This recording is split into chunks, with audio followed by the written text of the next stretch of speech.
Why did you decide you wanted to run for this position?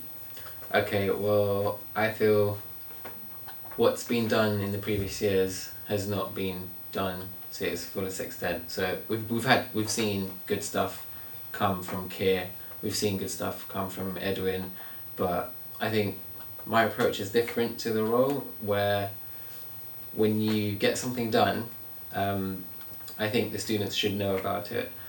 Like, for example, Edwin got us 24-hour libraries. No one actually knows that Edwin was the one who caused us to get 24-hour libraries. I think my whole approach to the thing is different, and I think if the union has someone who knows what they're doing in terms of knowing what the students want, getting it to them, and then letting them know that this is union did this for you, then I feel the students will be more encouraged to get involved with the union. So in terms of my USP, I would say I'm going to focus more on results that students feel are more tangible than just campaign results. So like, in terms of campaigning, we've seen like the Carpenters Estate last year, we've seen the London Living Wage being implemented. The problem is that people that care about these things are the silent majority, the vocal minority, not the silent majority. It's a sad fact it's like this, but that's just how it is in UCL, and that reflects upon how many people actually vote, because people don't actually care. So if we give them things that they can value, so stuff like earlier release of exam timetables, a deadline on coursework feedback, free graduation tickets, stuff like that, they'll be like, oh right, okay, this is what the union does for us, this is why we should get involved, this is why we should turn up to campaigns. Cool. In terms of other ways that you would get students more involved in strikes and protests, how would you sort of facilitate them feeling able to be involved? Because I personally have felt like, oh, I can't really go to this strike, I can't really go to this protest because I have to be in lectures, I have to register. So how would you sort of facilitate people feeling that they can join in, that they are able to? It's just getting the word out there.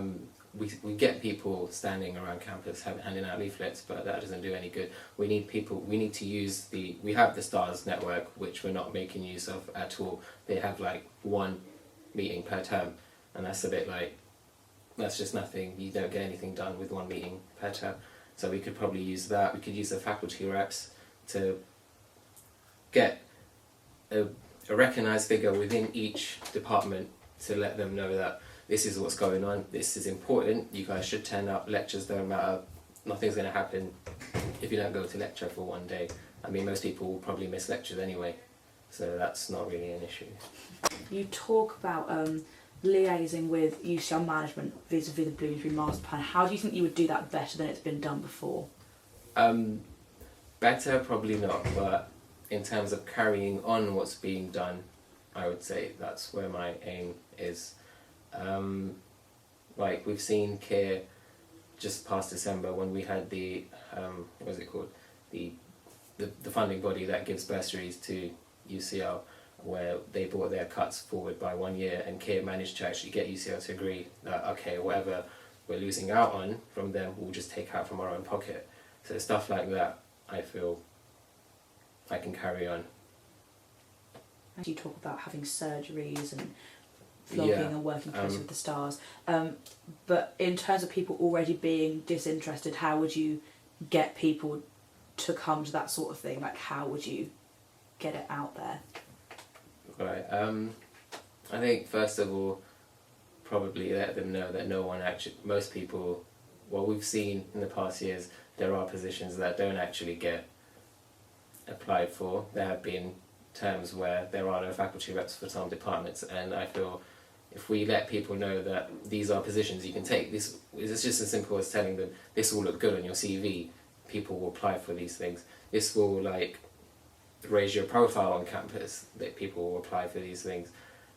It's coming back to the point I made earlier, where giving them things that they feel are tangible, pretty much, and if we can, or if I can give them those things, they'll realise, okay, the union isn't just some left-wing hippie lifestyle where everyone just campaigns and no one gets actually anything done.